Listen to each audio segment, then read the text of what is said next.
नाजरीन आदाब, आप देख रहे हैं INN चैनल। मैं हूं शेख अहमद अली। आज की ख़ास बात में हम देखेंगे कई अहम कौमी और बैनुल अक़वामी ख़बरें। दुनिया भर में अपनी तालीम के लिए मशहूर अलीगढ़ मुस्लिम यूनिवर्सिटी आज 100 साल की हो गई है।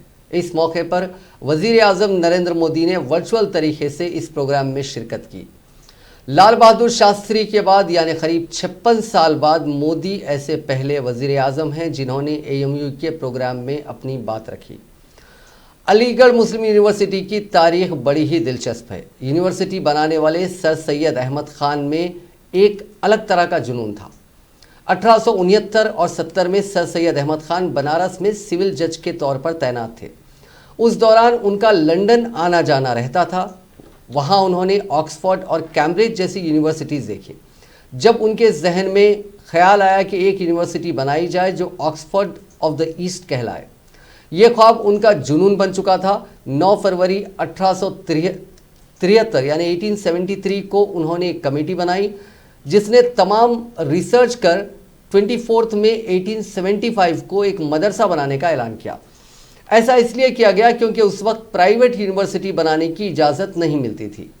2 साल बाद यानी 8 जनवरी 1877 8 जनवरी 1877 को मोहम्मडन एंग्लो ओरिएंटल कॉलेज शुरू हो गया। सर सैयद चाहते थे कि यूनिवर्सिटी वहाँ बने जहाँ का माहौल सबसे अच्छा हो। इसके लिए डॉक्टर R जैक्सन की सरबराही में एक 3 रुकनी कमेटी बनाई गई। चूँकि उस वक्त कोई पोल्यूशन कंट्रोल बोर्ड तो था नहीं, तो इन लोगों ने अपनी रिसर्च की। इस कमेटी ने 3 पॉइंट्स पर अपनी रिपोर्ट दी।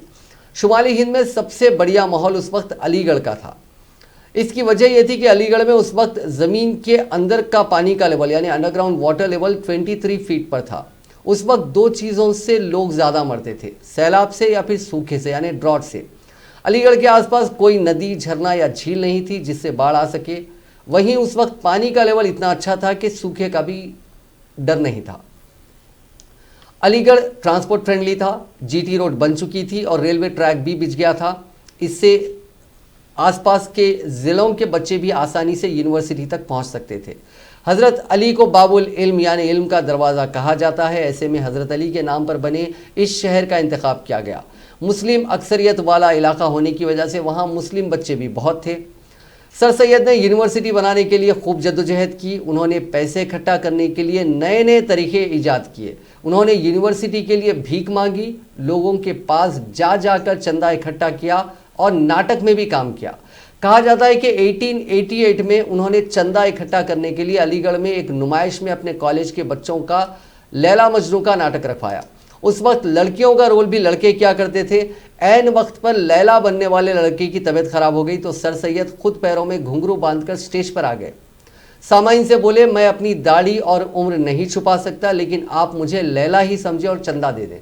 इसके बाद वो नाचने लगे। तब उन्हें वहाँ के कलेक्टर शेक्सपियर और मौलाना शिबली ने नाचने से रोका था। यूनिवर्सिटी के लिए चंदा लेने के लिए सर सैयद तवाइफों के कोठों पर भी पहुँच गए थे। जब इसकी जानकारी मजहबी कायदीन को मिली तो उन्होंने एतराज़ जताया कि किसी तालीमी इदारे में कैसे तवाइफों का पैसा लगाया जा सकता है। इसका हल निकालते हुए सर सैयद ने कहा कि इस पैसे से टॉयलेट बनाए जाएंगे। फिर मामला ठंडा हो गया। यूनिवर्सिटी के लिए सर सैयद ने सेल्फ हेल्प का कॉन्सेप्ट तैयार किया। किसी ने 25 रुपये का चंदा दिया तो उसके नाम पर बाउंड्री वॉल बना दी। किसी ने 250 रुपये का चंदा दिया तो हॉस्टल या क्लास का नाम रख दिया। 500 रुपये देने वाले का नाम सेंट्रल हॉल में लिखने का फैसला हुआ। उस वक्त हिंदू, मुस्लिम, सिख, ईसाई, पारसी सभी ने बढ़ चढ़कर चंदा दिया और आखिरकार 1920 में यूनिवर्सिटी बन गई। मोहम्मडन एंग्लो ओरिएंटल कॉलेज पहले कलकत्ता यूनिवर्सिटी से एफिलिएटेड था, बाद में वो इलाहाबाद यूनिवर्सिटी से जुड़ा। 1881 में यहाँ 4 लड़कों ने पोस्ट ग्रेजुएशन का इम्तिहान दिया था। उनमें से 3 फेल हो गए थे। ईश्वरी प्रसाद पहले स्टूडेंट के तौर पर पास आउट हुए थे। बाद में उन्होंने पोस्ट ग्रेजुएशन भी किया और आगे चलकर वो मशहूर तारीखदा यानी हिस्टोरियन बने। 1920 में जब कॉलेज को अलीगढ़ मुस्लिम यूनिवर्सिटी का दर्जा मिला तो उस वक्त 300 ही तलबा थे। आज यहाँ 30,000 स्टूडेंट्स हैं। 1920 में जब कॉलेज को यूनिवर्सिटी का दर्जा दिया गया तब पहली चांसलर बेगम सुल्ताना को बनाया गया। वाइस चांसलर राजा महमूदाबाद को बनाया गया। ये उस वक्त बड़ी बात थी कि किसी खातून को यूनिवर्सिटी की कमान सौंपी गई थी। हुकूमत और AMU का हमेशा से 36 का आंकड़ा रहा। ऐसा नहीं है कि सिर्फ बीजेपी हुकूमत में यहाँ की स्टूडेंट्स यूनियन हुकूमत की पॉलिसियों की मुखालिफत करती है। इंदिरा गांधी के वक्त भी हुकूमत से खूब टकराव हुआ। इंदिरा गांधी एक बार अलीगढ़ में एक शादी में शामिल होने पहुंची थी। वो यूनिवर्सिटी में जाने वाली सड़क पर घूमना चाहती थी, लेकिन स्टूडेंट यूनियन ने उन्हें गेट के अंदर नहीं जाने दिया। आखिरकार उन्हें वापस लौटना पड़ा। हालांकि वो उस वक्त वजीर आजम नहीं थी, लेकिन मरकजी हुकूमत का उस वक्त माइनॉरिटीज़ को लेकर कोई इशू चल रहा था, जिस पर स्टूडेंट यूनियन अपना एहतजाज कर रही थी। जिस बीजेपी एमपी सतीश गौतम ने जिन्ना की तस्वीर पर बवाल मचाया था, वो इसी यूनिवर्सिटी में पढ़ते थे। उस दौरान उन्होंने उसी तस्वीर के नीचे सैकड़ों तकरीरें की थी। ये शुरू से ही तय था कि सियासत और एएमयू कभी साथ नहीं चले। 15 डिपार्टमेंट से शुरू हुए एएमयू में आज 108 डिपार्टमेंट्स हैं। करीब 1200 एकड़ पर फैली यूनिवर्सिटी में 300 से ज़्यादा कोर्सेस हैं। यहाँ आप नर्सरी में एडमिशन लेकर पूरी पढ़ाई कर सकते हैं। यूनिवर्सिटी से affiliated 7 colleges, 2 school, 2 polytechnic college के साथ साथ 80 हॉस्टल हैं। यहाँ 1400 का टीचिंग स्टाफ है और 6000 के करीब नॉन टीचिंग स्टाफ है।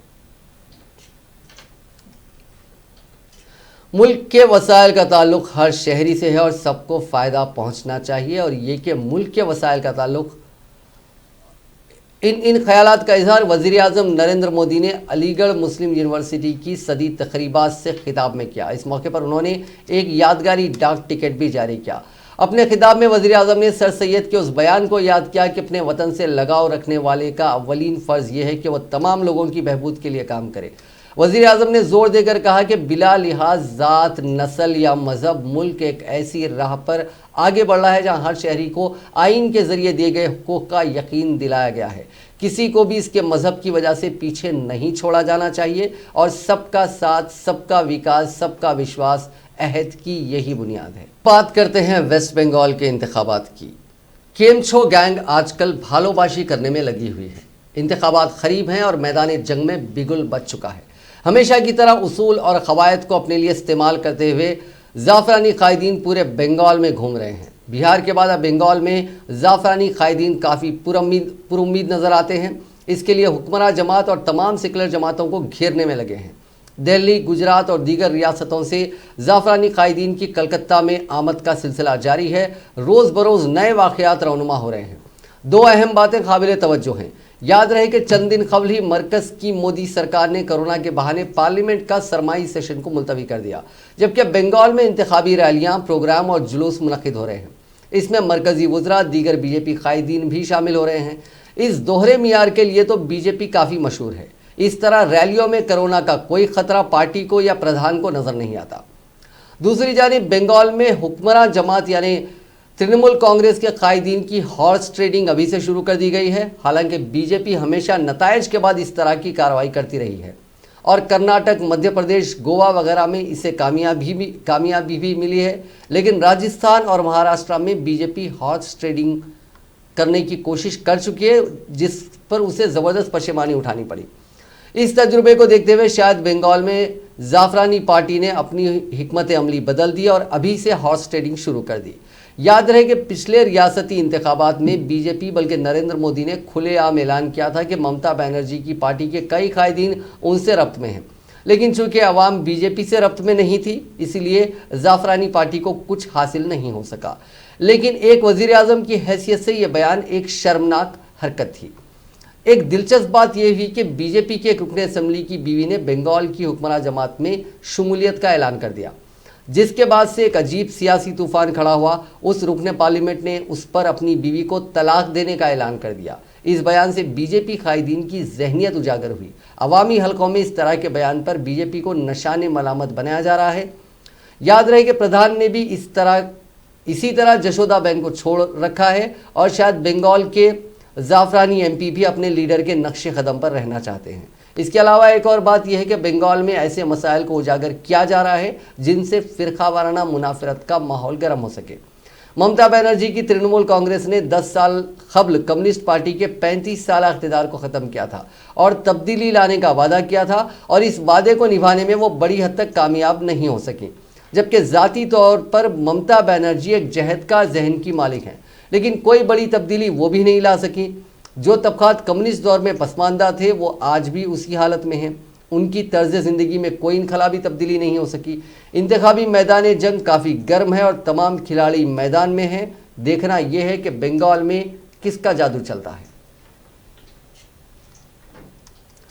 All India institute of medical sciences ने सीबीआई को दी गई अपनी रिपोर्ट में कहा है कि 19 साला हाथरस मुतासिरा के साथ जिनसी इस्तेसाल से इनकार नहीं किया जा सकता। ऐसा इसलिए क्योंकि जिनसी तशद्दुद के दौरान लगी चोटों के पैटर्न काफ़ी मुख्तलिफ होते हैं।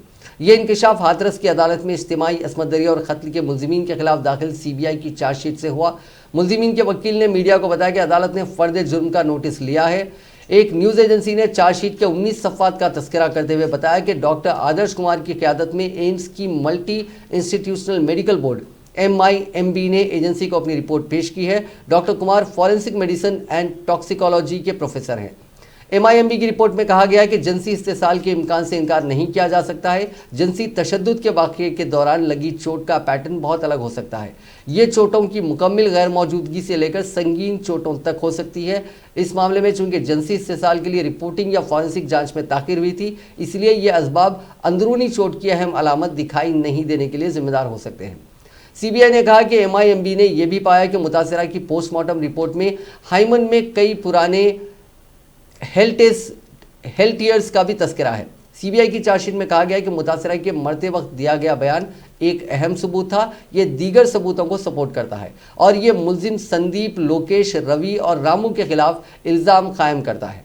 वाज़ेह रहे कि रवां साल 14 सितंबर को हाथरस में 4 आला ज़ात के मर्दों ने दलित खातून के साथ मुबैना तौर पर इज्तिमाई असमत दरी की थी। इलाज के दौरान 29 सितंबर को दिल्ली के सफदरगंज अस्पताल में मुतासिरा की मौत हो गई थी। पुलिस ने फैमिली की मंजूरी के बगैर मुतासिरा की देर रात आखिरी रसूम अदा कर दी थी। हालांकि अफसरान ने कहा कि आखिरी रसूमात फैमिली की ख्वाहिश के मुताबिक ही अदा की गई थी।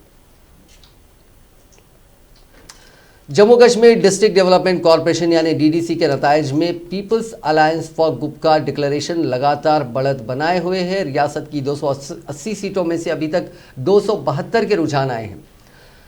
PAGD 64 सीटों पर अपनी जीत दर्ज कर चुकी है, जबकि अभी भी 51 सीटों पर बढ़त बनाए हुए है। वहीं बीजेपी 42 सीट जीत चुकी है, जबकि 28 सीटों पर बढ़त बनाए हुए है। इसके अलावा कांग्रेस के खाते में भी 13 सीटें आई हैं, जबकि पार्टी 10 सीटों पर आगे चल रही है। जम्मू कश्मीर अपनी पार्टी ने भी 6 सीटें जीती हैं, जबकि 6 पर आगे चल रही है। वहीं आज़ाद उम्मीदवारों का मुजाहिरा भी बेहतर है।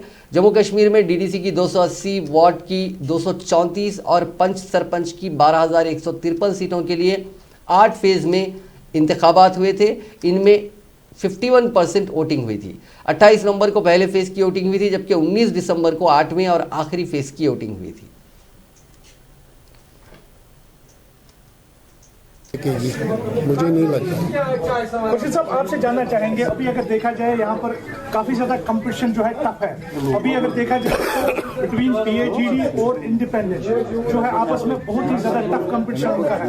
उनके बीच में अगर देखा जाए बीजेपी भी हाथ मारने पर तुली हुई है, क्योंकि अभी देखा जा रहा है कि तीसरे नंबर पर अगर कोई लीड कर रहा है वो बीजेपी है। तो क्या कहेंगे इसके लिए? चूँकि इस वक्त सबसे पहले मैं अपने भाई, अपने साथी पीपल्स डेमोक्रेटिक पार्टी के एक नए इंटरनेट सियासतकार मंजूर अहमद को दिल की तथा गहराइयों से मुबारकबाद देना चाहूँगा आपकी वसातत से। और जिस तरीके से लीड्स आ रही हैं, ट्रेंड्स आ रही हैं, तो मुझे लगता है कि पीपल्स अलायंस की जो पार्टिसिपेशन का डिसीजन रहा है, लोगों का जो फैसला है, जो लग रहा है लीड से, तो PAGD स्वीप कर रही है, भारी बहुमत से आगे आ रही है। हर तरफ से PAGD के कैंडिडेट्स जीत रहे हैं। मुल्क में फरवरी में CBSE के बोर्ड एग्जाम्स नहीं होंगे। मरकजी वजीर तालीम रमेश पोखरियाल निशंक ने आज इस बारे में जानकारी दी। उन्होंने central board of secondary education यानी CBSE के बोर्ड एग्जाम्स को लेकर बताया कि मौजूदा हालात को देखते हुए 10वीं से 12वीं जमात के एग्जाम्स फिलहाल जनवरी-फरवरी में कराने का कोई मंसूबा नहीं है। हालांकि वज़ीर तालीम ने यह साफ किया कि इम्तिहानात फरवरी के बाद मुनक़िद किए जा सकते हैं। हालात को देखते हुए जल्द ही इम्तिहानात की तारीखों का ऐलान किया जाएगा। लाइव वेबिनार के दौरान वज़ीर तालीम ने कहा कि कोरोना वबा के दौरान में टीचर्स ने वॉरियर्स की तरह बच्चों को पढ़ाया। ऑनलाइन मोड से बच्चों को पढ़ाने में टीचर्स ने कोई कमी नहीं छोड़ी। उन्होंने कहा कि नई तालीमी पॉलिसी के तहत स्कूली तालीम में ही आर्टिफिशियल इंटेलिजेंस को लाया जा रहा है। ऐसा करने के बाद हिंदुस्तान दुनिया का पहला मुल्क होगा जहां स्कूली सतह पर ही आर्टिफिशियल इंटेलिजेंस की पढ़ाई होगी।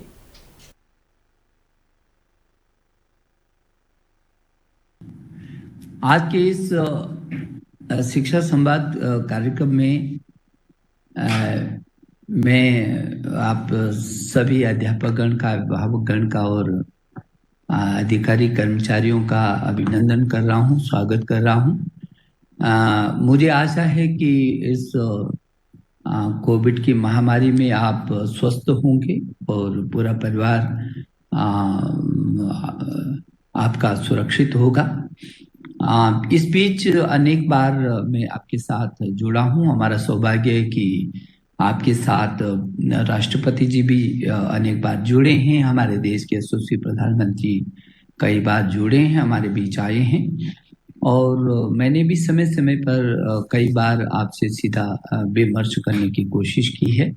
और जबकि कोरोना काल के इस महासंकट में जब चारों तरफ हमारे सामने चुनौतियां थी और कठिनाइयां थी, मुश्किलों के उस दौर में भी आप सभी अध्यापकगण ने जिस सूझबूझ के साथ काम किया है और बच्चों को जिस तरीके से संभाला है, मैं समझता हूं कि वो अपने आप में एक बहुत अद्भुत है। और मैंने लगातार इस बात को कहा है कि यदि बहुत सारे लोगों का इस कोरोना काल में बहुत योगदान है तो शिक्षा से जुड़े इन अध्यापक गण का सर्वश्रेष्ठ योगदान है, जिन्होंने, यदि आप देखेंगे तो 1000 जहाँ विश्वविद्यालय हों, 15-16 लाख स्कूल हों, जहाँ 1 करोड़ 10 लाख अध्यापक हों और 33 करोड़ से भी अधिक छात्र छात्राएं हों, उन 33 करोड़ छात्र छात्राओं को जो कई दुनिया में कोरोना मरीजों का आंकड़ा आज 7 करोड़ 78 लाख से ज़्यादा हो गया। 5 करोड़ 47 लाख से ज़्यादा लोग अब तक ठीक हो चुके हैं। अब तक 17 लाख 12 हज़ार से ज़्यादा लोग जान गंवा चुके हैं। इसी बीच ब्रिटेन में वायरस का नया स्ट्रेन मिलने के बाद कई मुल्क वहां की फ्लाइट सर्विसेज पर रोक लगा रहे हैं। नेपाल ने ब्रिटेन आने जाने वाली सभी फ्लाइट्स पर रोक लगा दी है। नेपाल की सिविल एविएशन अथॉरिटी के मुताबिक ये रोक कल आधी रात से लागू होगी। वहीं वर्ल्ड हेल्थ ऑर्गेनाइजेशन ने कहा है कि ब्रिटेन में कोरोना वायरस का नया स्ट्रेन बेकाबू नहीं है। WHO का ये बयान इसीलिए मायने रखता है क्योंकि हफ्ते के रोज ब्रिटेन के हेल्थ सेक्रेटरी ने कहा था कि मुल्क में हालात काबू से बाहर होते जा रहे हैं। WHO के इमरजेंसी चीफ माइकल रायन ने कहा कि वबा के दौर में इससे भी ज़्यादा मामले और ख़तरनाक हालात देखे गए हैं, हमने उस पर भी काबू किया था, इसलिए ब्रिटेन के हालात को बेकाबू ना माने। ये ज़रूर है कि इसे बहुत संजीदगी से लेना होगा। ब्रिटेन पर लगे ट्रैवल बैन का असर हिंदुस्तानी तुलबा पर भी हुआ। ब्रिटेन में क्रिसमस की छुट्टियां शुरू हो चुकी हैं। कई हिंदुस्तानी मुल्क लौटना चाहते हैं, लेकिन गवर्नमेंट ऑफ इंडिया के अचानक ट्रैवल बैन के फैसले से ये तुलबा ब्रिटेन में ही फंस गए हैं। हर साल दिसंबर में ज़्यादातर तुलबा अपने मुल्क वापस लौटते हैं। फिलहाल दोनों मुल्क टूरिस्ट वीज़ा जारी नहीं कर रहे हैं, लेकिन कुछ फैमिली रीजंस की वजह से जो लोग ब्रिटेन में पहले से हैं उनके लिए भी मुल्क लौटना अब मुश्किल हो गया है। ब्रिटेन में नया एकेडमिक सेशन अगले महीने शुरू होगा। लंदन में इंडियन हाई कमीशन ने सोशल मीडिया पर इंडिया की सिविल एविएशन मिनिस्ट्री के अपडेट जारी किए हैं। हिंदुस्तान से भी कोई फ़्लाइट फ़िलहाल ब्रिटेन नहीं जाएगी। वंदे भारत मिशन के तहत भी ब्रिटेन से सभी फ़्लाइट ऑपरेशंस रोक दिए गए हैं।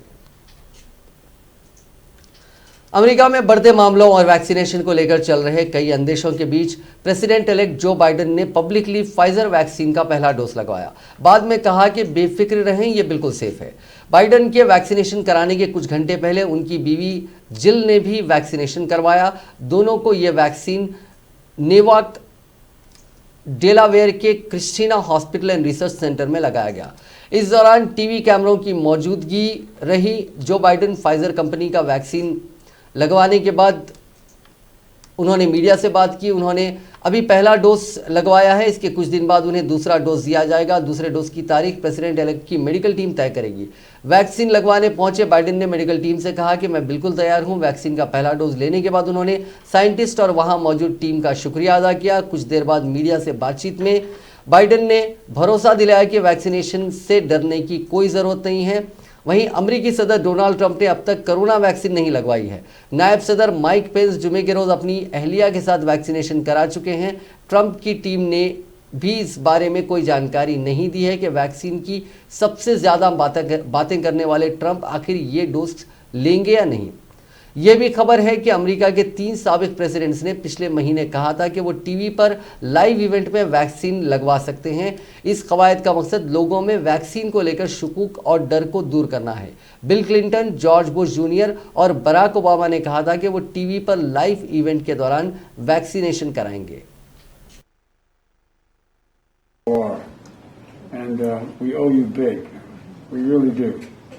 And one of the things is that I think that the administration deserves some credit getting this off the ground with Operation Warp Speed. And I also think that it's worth saying that this is great hope. I'm doing this to demonstrate that people should be prepared when it's available to take the vaccine. There's nothing to worry about. I'm looking. Hindustan में कोविड-19 के मरीजों की रफ्तार कम होने का सिलसिला जारी है और उनकी तादाद कम होकर 3 लाख से नीचे आ गई है। इस वबा के सुस्त होने की रफ्तार का अंदाज़ा इस हकीकत से लगाया जा सकता है कि कई महीनों बाद जानलेवा वायरस के यौमिया केसेस 20,000 से कम हो चुके हैं और इसकी वजह से होने वाली अमवात की तादाद भी 500 के नीचे रह गई है। मंगल के रोज़ वजारत सेहत और ख़ानदानी बहबूद की जानिब से जारी आदाद शुमार के मुताबिक गुज़िश्ता 24 घंटों के दौरान 19,556 नए केसेस रिपोर्ट हुए, जिससे मुतासरीन की मजमूई तादाद 1,75,00,000 से ज़्यादा हो गई। इसी अरसे के दौरान 30,376 मरीजों की शिफायाबी से सेहतमंद मरीजों की मजमूई तादाद 96,36,000 और उसकी शरह 95.65% हो गई। और हम इंडिया अपडेट्स की बात करें, इसी अरसे के दौरान कोरोना वायरस के 301 मरीजों की हलाकत से अमवात की मजमूई तादाद 1,46,111 हो गई है और अमवात की शरह अब भी 1.45% है। लंदन से पीर की रात दिल्ली आने वाले 5 मुसाफिर कोरोना से मुतासिर पाए गए। हालांकि एक और खबर आई थी जिसमें इन मुतासिरीन की तादाद 11 बताई गई। बताया गया कि मुसाफिर गुज़िश्ता रात एयर इंडिया की परवाज़ नंबर AI-162 से दिल्ली आए थे। लाजमी RT-PCR तफ्शीश में उनकी रिपोर्ट पॉजिटिव पाई गई। इस परवाज़ में 250 से ज़्यादा मुसाफिर थे। बरतानिया में कोविड-19 के नए स्ट्रेन का वायरस फैलने के बाद हुकूमत ने वहां से आने वाले फ़्लाइट्स के मुल्क में लैंड करने पर 31 दिसंबर तक के लिए गैर मुस्तकिल पाबंदी आयद कर दी है, जो आज रात 11:59 के बाद नाफिज होगी। Directorate general of civil aviation ने पीर के रोज़ इस सिलसिले में सर्कुलर जारी किया था। एयरलाइंस को अपनी परवाज़ों को हब तक ले जाने के लिए आज रात 11:59 तक का वक्त दिया गया था। इन परवाज़ों में आने वाले तमाम मुसाफिरों के लिए मुल्क आते ही एयरपोर्ट पर RT-PCR टेस्ट लाजिम कर दिया गया था। एयर इंडिया की पीर की रोज़ रात आई परवाज़ में 5 मुसाफिर या 11 मुसाफिर कोविड-19 से मुतासिर पाए गए, जबकि बाकी की रिपोर्ट नेगेटिव आई है। मरकजी हुकूमत ने आज कहा है कि ब्रिटेन में मिले कोरोना के नए स्ट्रेन का फिलहाल मुल्क में कोई केस नहीं है। नीति आयोग के डॉक्टर VK पॉल ने बताया कि कोरोना का नया स्ट्रेन काफ़ी तेज़ी से फैलता है। इस म्यूटेशन से मामलों की संजीदगी और फैटेलिटी पर कोई असर नहीं पड़ेगा। उन्होंने कहा कि कोरोना के नए स्ट्रेन को लेकर फिक्र करने की ज़रूरत नहीं है, इससे दहशत में आने की भी कोई ज़रूरत नहीं है। अभी के लिए हमें मोहतात रहने की ज़रूरत है। उन्होंने ये भी कहा कि मौजूदा सबूतों की बुनियाद पर बच्चों में वैक्सीनेशन को लेकर गौर करने की फ़िलहाल कोई वजह नहीं है। तेलंगाना में कोविड-19 के 617 नए मामला दर्ज किए गए हैं, जिसके बाद रियासत में मामलात की तादाद बढ़कर 2,82,347 हो गई है। रियासत में बहैसियत मजमूई अमवात की तादाद बढ़कर 1,518 हो गई है, क्योंकि गुज़िश्ता 24 घंटों के दौरान मजीद 3 अमवात हुई हैं। महकमे सेहत की जानिब से जारी करदा बुलेटिन में कहा गया है कि रियासत में 635 अफराद रुबह सेहत हुए हैं, जिसके बाद रियासत में अब तक इस मर्ज से रुबह सेहत होने वालों की तादाद बढ़कर 2,74,260 हो गई है। रियासत में एक्टिव केसेस की तादाद 6,569 है, जिनमें 4,400 मरीज घरों पर या फिर अस्पतालों में अलग थलग रखे गए हैं, जहां उनका इलाज किया जा रहा है। गुज़िश्ता 24 घंटों के दौरान 45,227 कोविड-19 के टेस्ट किए गए, ताहम 592 नमूनों की रिपोर्ट्स का इंतजार है। बहैसियत मजमूई 65,20,993 नमूनों की जांच रियासत में इस मर्ज के फैलने के बाद से की गई है। JHMC के हुदूद में 103 नए मामला दर्ज किए गए हैं। बकिया मामलात रियासत के दीगर अजला में दर्ज किए गए हैं। स्वदेशी वैक्सीन कोवैक्सीन के बारे में अच्छी खबर सामने आई है। कोवैक्सीन के हिंदुस्तान में फेज 3 के क्लिनिकल ट्रायल्स हाफवे मार्क पर पहुंच गए हैं। 13,000 वॉलंटियर्स को रजिस्टर कर वैक्सीन लगाई जा चुकी है। कंपनी ने फेज 3 ट्रायल्स में हिंदुस्तान में कई साइट्स पर 25,800 वॉलंटियर्स पर वैक्सीन के ट्रायल्स करने का निशाना रखा है। भारत बायोटेक ने दिसंबर के पहले हफ्ते में हिंदुस्तान के ड्रग रेगुलेटर से अपनी वैक्सीन के लिए इमरजेंसी अप्रूवल मांगा है। इस पर सब्जेक्ट एक्सपर्ट कमेटी ने उससे फेज 3 एफिकेसी ट्रायल्स के शुरुआती नतीजों का डेटा पेश करने को कहा है। कंपनी की तरफ से किया गया ये ऐलान अहम है। कुछ दिन पहले मीडिया में खबरें आई थी कि कोवैक्सीन को ट्रायल्स के लिए वॉलंटियर्स नहीं मिल रहे हैं। अब कंपनी का दावा है कि 13,000 लोगों को वैक्सीन लगाई जा चुकी है। इस वैक्सीन के 2 डोज लगाए जा रहे हैं। दूसरे डोज के कुछ दिन बाद ही पता चलेगा कि ये वैक्सीन कितनी सेफ और इफेक्टिव है। यानी फेज 3 के शुरुआती नतीजे जनवरी में सामने आ सकते हैं। वैसे अच्छी बात यह है कि कोवैक्सीन के फेज 1 और फेज 2 ट्रायल्स में 1,000 वॉलंटियर्स को शामिल किया गया था। इसमें वैक्सीन ने बेहतरीन सेफ्टी और इम्यूनोजेनिसिटी रिजल्ट्स दिए थे। उन्हें आलमी लेवल पर इसे साइंटिफिक जर्नल्स ने भी कबूल किया था। स्वदेशी कोरोना वैक्सीन कोवैक्सीन को हैदराबाद की कंपनी भारत बायोटेक ने Indian council of medical research यानी ICMR और पुणे के नेशनल इंस्टीट्यूट ऑफ वायरोलॉजी के साथ मिलकर तैयार किया है। कंपनी ने फेज 3 ट्रायल्स नवंबर में शुरू किए थे। ये कोरोना वायरस वैक्सीन की हिंदुस्तान में पहली और इकलौती फेज 3 एफिकेसी स्टडी है।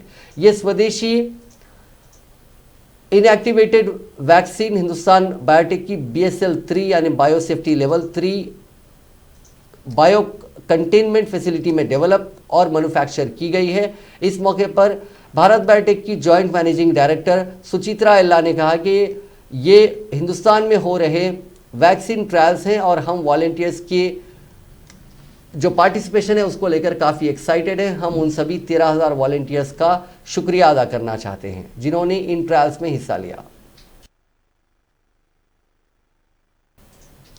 नाजरीन, आज की खास बात में बस इतना ही। आपसे कल मुलाकात होगी नई खबरों के साथ, नए एनालिसिस के साथ। फिलहाल दीजिए इजाज़त। खुदा हाफिज़।